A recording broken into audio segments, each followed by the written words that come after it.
What's up, guys? We're driving an IS300 today. Heck yeah, let it be.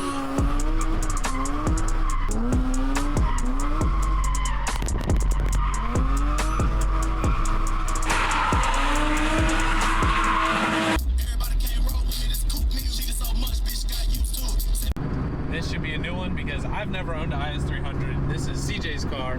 This is his first IS300. Correct. Neither of us know anything about Toyotas for the most part, so this should be an interesting one. So this car is a 2002 Lexus is300.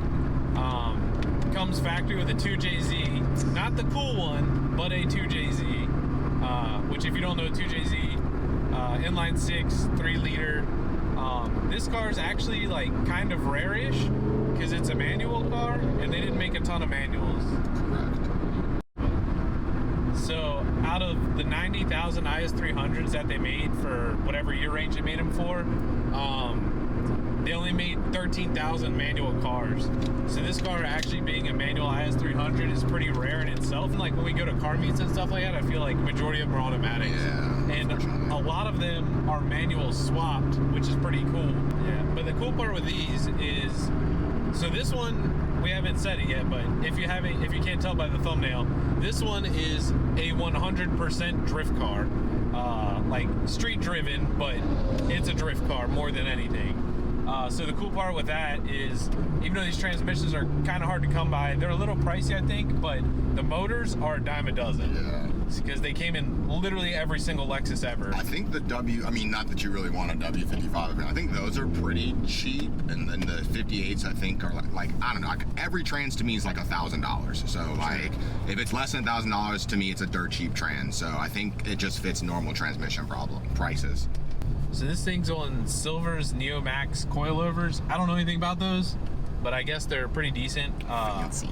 The guy that had this car before was absolutely slaying in it, so it is a actual drift car. Shout out Peter. yeah, shout out Peter. But CJ went ahead and put their works, right? Works, Euroline, Yeah. Chrome Johnnies. Yeah, some and 18 things. by 8.5s. Some absolute units on here. So that's what's on it here today. And for drifting, these things are kind of tough because, you know, they're like sub 200 horsepower and they're like 4,000 pounds.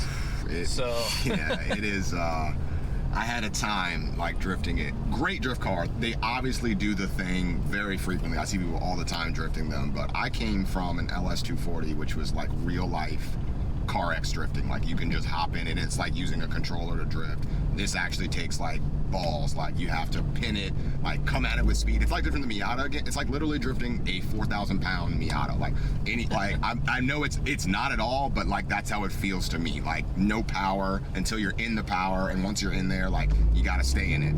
And it's a challenge, but like once I know I'm gonna have a blast with this car. Like it's just gonna be a learning curve for sure.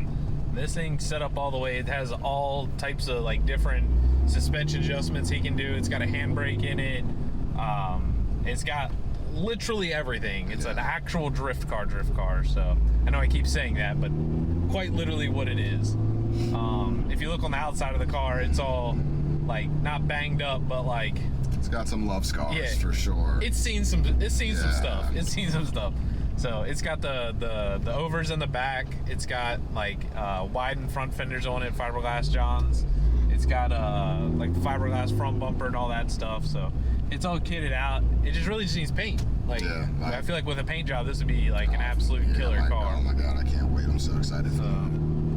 Had two 240s. I know I mentioned that before, and the other one was a primered SR 240. And I made the decision to trade for this, another basically primered vehicle, because I apparently want to paint something. But yeah, I'm super excited to give this thing a color. So the cool part of like the drifting culture side of things is like a lot of people have like streetable drift cars, which this is a prime example of that. This thing still has a sub in the back. It bumps.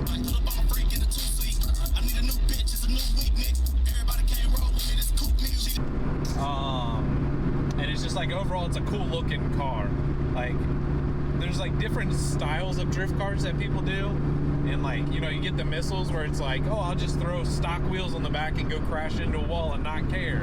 And there's like the really nice stuff where it's like a real kit, like more like your 240, where it's like real kit, real nice stuff. And then there's stuff like this where it's like, it gets driven.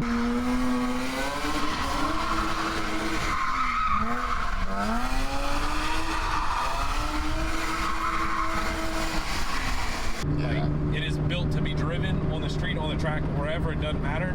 It's definitely a driven car.